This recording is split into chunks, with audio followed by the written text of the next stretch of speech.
Hey traders, Jason here from Leavitt Brothers. In today's video, I'm going to show some concepts I teach in my masterclass. Okay, playing false moves, playing hot stocks, the importance of big volume, playing gaps or quick moves. I talk about all these plus obviously a lot more. So I'm going to use some recent trades as examples for each of these to just kind of show you how, give you a little bit of a glimpse of what I teach. So let's get into it. All right, so here's Smile Direct, okay? Kind of a choppy stock, trending up overall, but not an easy one to play. You can see like big move down here, here. There was definitely enough big moves down that you really couldn't trust any type of trend that you thought was in place. So given how the stock, the trend line there, and obviously it broke down and fell pretty hard. So given that, if you put a trend line here, when the stock broke down here, we had to close below several previous lows and then some follow through the next day. For anyone who was long the stock, they probably got stopped out. Okay, there probably was a bunch of stops right below these lows that got triggered on these 2 days. Then this happened. Okay, stock opened up down a little bit, complete flush to the downside, and then rallied back. I wouldn't say it rallied back hard because volume wasn't overly strong, but it rallied back and closed at its high. I consider this to be the beginning of what I call a false move. Okay, it's when the stock moves beyond a level where it's pretty obvious that some traders are probably going to have stops. Those stops get triggered, and then the stock reverses and goes the opposite direction, closes almost at an extreme point. Okay, so if you were in the stock, or if you're not in the stock and you're watching this for an entry, this is a great sign right here. Okay, and I call it a false breakdown. Stock moves beyond a level and then quickly reverses, and this is what happened. The next day, stock gapped up and ran hard on huge volume. Okay, so the question, if you like the stock but you're not sure where the entry is, this is something I look for. This is something I teach in the masterclass. I call it false moves. It's where a stock just moves beyond a level to trigger stops and then immediately reverses and continues in the direction that you think. So let's zoom into this candle here and see exactly how to play it, because the reality is, even after you get this candle right there, it's not obvious that the stock's just going to bounce. I mean, it could easily just kind of go like this and roll over, but the stock gapped up and then ran pretty hard. Obviously, volume was huge. So let's zoom in and see how you could have played it. So here is the 15-minute chart. Okay, so this is day 1, okay, there, and then this is day 2. So the gap is right there. Okay, this day right here is the open up, test lower, and then trend up and close at a high, and then the next day gapped up right here, and then you can see what happens. So what we see here is the stock gaps up, rallies on really big volume, rides the moving average up, comes down, tests this moving average, okay, bounces, gets above this moving average, and you can see that it gets kind of nestled in between that moving average and a resistance line there. Essentially the stock moves sideways into this moving average, and then it takes off again on huge volume. So it all has a lot of the signs that I look for. Okay, it's got huge volume. It's adhering well to certain moving averages, and in the class I reveal what my favorite moving averages are. Over here, let me get rid of these trend lines, and then over here you get a test of a moving average at the same time you're getting indicators on the 5-minute chart that give you some buy signals. Okay, so you get a big reversal day here, then you get a gap up, but just because if you're not comfortable playing a gap up, it's fine. Stock goes up, tests, huge volume, significant moving average, plenty of time to get in, and the stock continues up. Okay, so it's a good example of there was a false move, and then you could drill down with some intraday charts and find entries the next day. So here's Yalla, software IPO, trended up slowly, although it's hard to say that's an uptrend. We played this at Leavitt Brothers, resistance here, stock broke out, big volume there.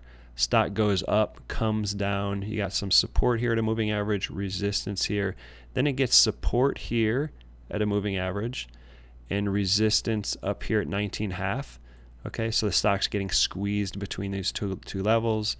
You get good volume there, pretty good volume there. So you have software, which is a strong group. You have the IPO software stocks, which were doing pretty well.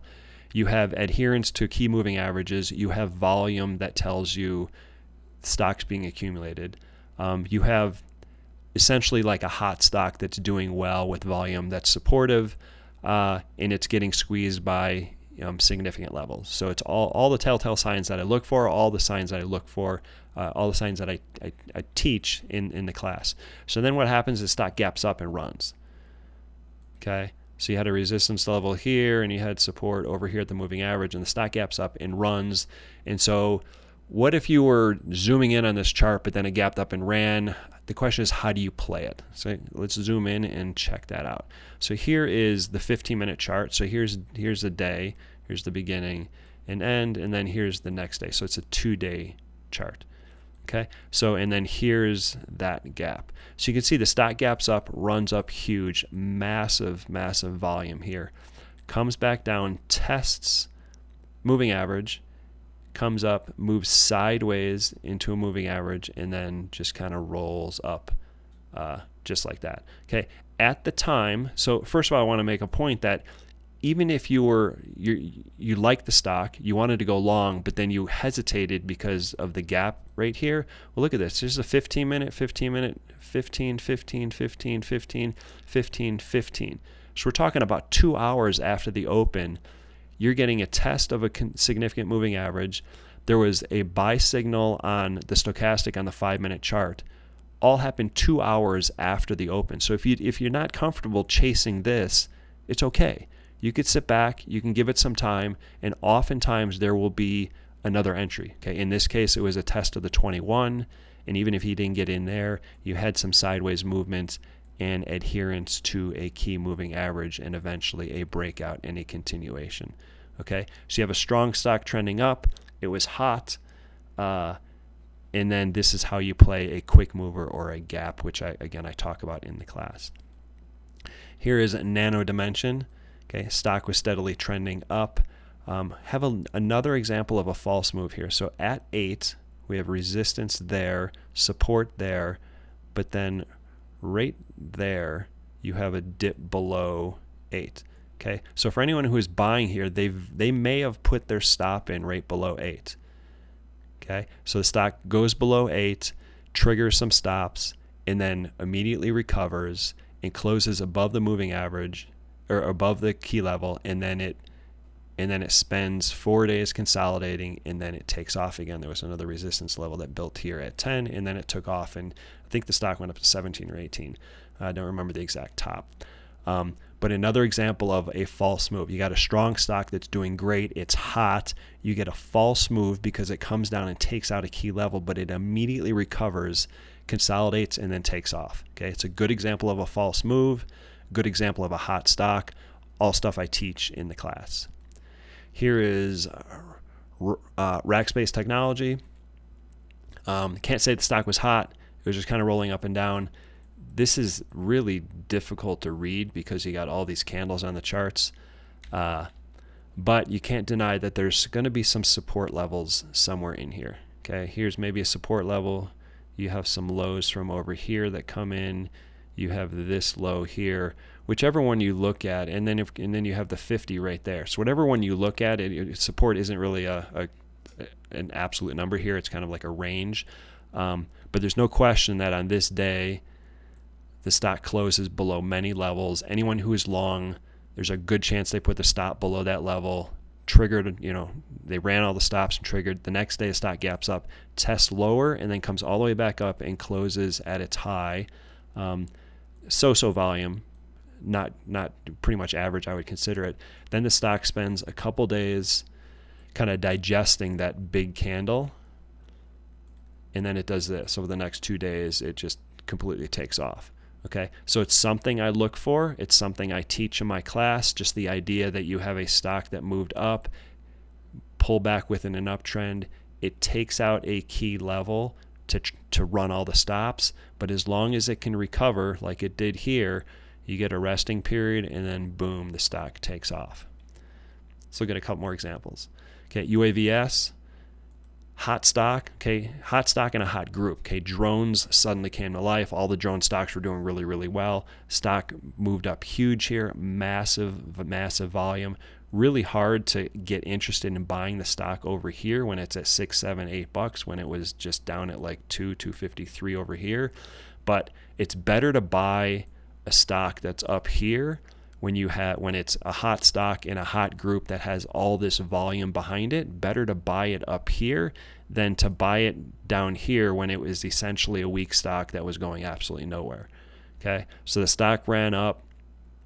Even if you didn't play this move, comes down, kind of tests the moving average here. You get a resistance level here at $9, which is a whole number.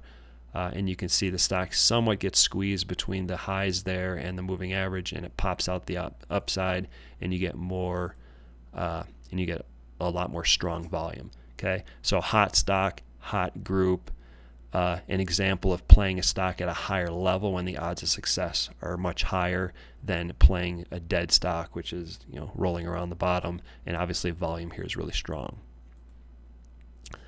BNGO, another hot stock in a hot group that suddenly came to life, huge volume, a resistance level here. It's better, it's hard to play here at $5 when the stock was at $1 here, but it's better to play it here than to play it here. Okay, so when a stock ramps up like this and you're thinking, I can't possibly play this, it's up like 400 or 500%. No, the 400 or 500% on strong volume is a sign that the stock has come to life, and the odds are this stock's going to go much higher. Okay, so get over the higher price and look for an entry rather than saying I just can't do it because it's too expensive. Okay, so it's a good example of a hot stock in a hot group with strong volume, and why when I do searches, I look for these types of stocks because they're much more likely to do well than some other stock that's just kind of meandering around.